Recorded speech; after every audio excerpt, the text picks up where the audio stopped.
So in chapter 11 here, you're introduced to social network analysis, and it's demonstrated how it's been used or applied to research as well as law enforcement and investigative practices.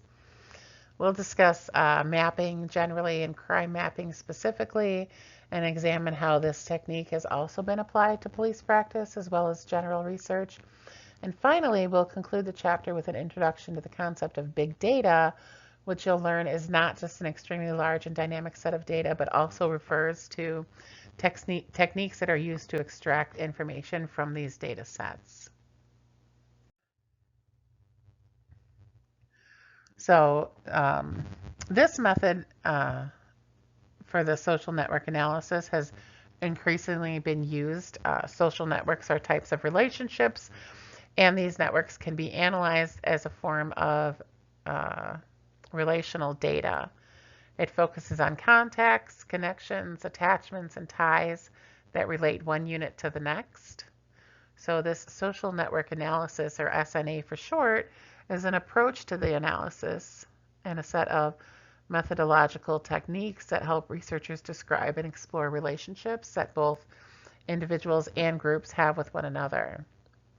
It usually consists of two data sets.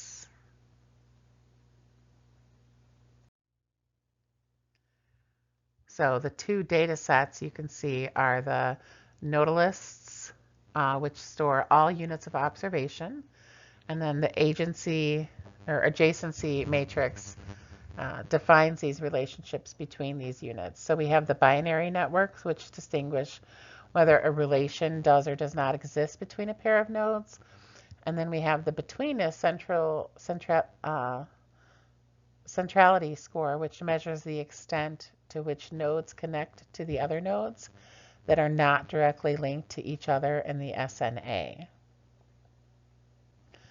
So the social network is the type of relationship that can include many different forms, such as face-to-face, online, digital, economic transactions, and interaction with a criminal justice agency. The relational data that we gather measures the contacts, connections, attachments, and ties that are related to one unit to the next.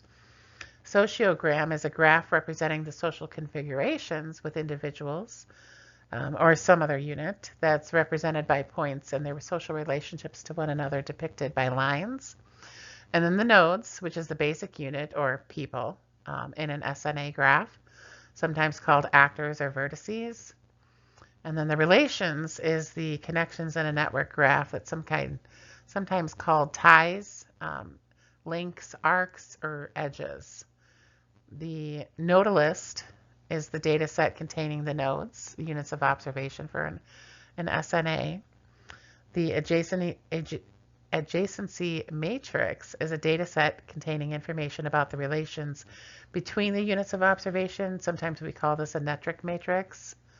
And then the binary network, like I said, distinguishes whether a relationship does or does not exist between nodes. And then the betweenness centrality score is a statistic measure, and this is to the extent in which nodes are connected to other nodes that are not directly linked to either the SNA that's present.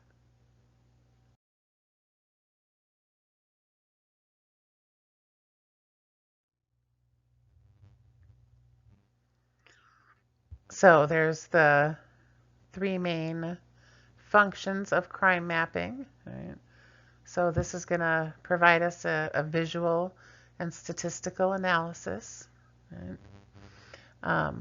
As well as it allows for the linkage of crime data to other data sources, and then provides maps to visually communicate and analyze results.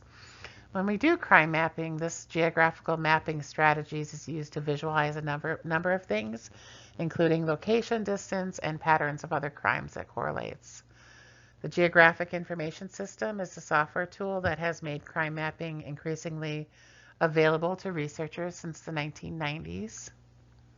So this has also led to intelligence-led policing, to use data analysis and criminal theory to guide police allocations and decision making.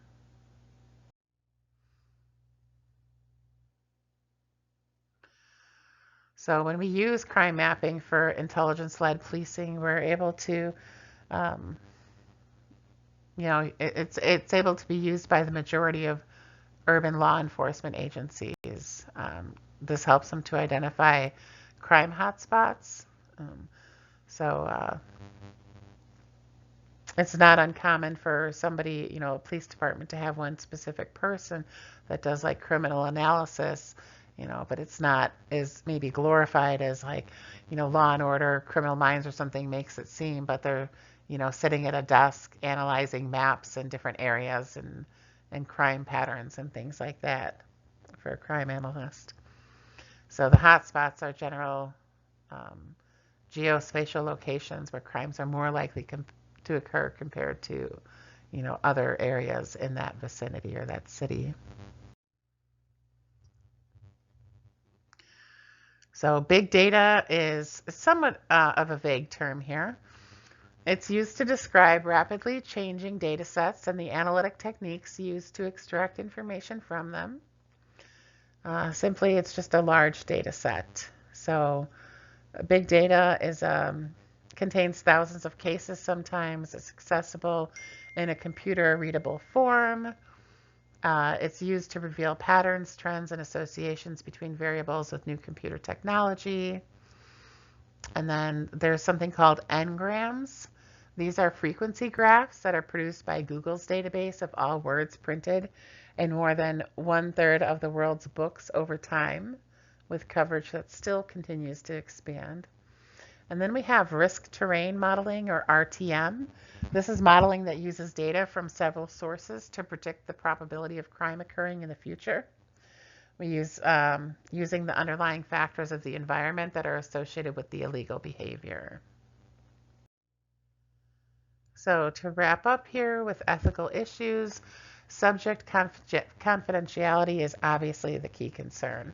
Whenever it's possible, we want all information that could identify individuals to be removed from the records that are being analyzed. So political concerns intersect with ethical practice and secondary data analysis at times. Potential invasions of privacy and unwarranted suspicions are enormous. So these are all things that we want to be aware of, mindful of, and just, be cautious of when we're, trying to analyze this big data that that we've collected.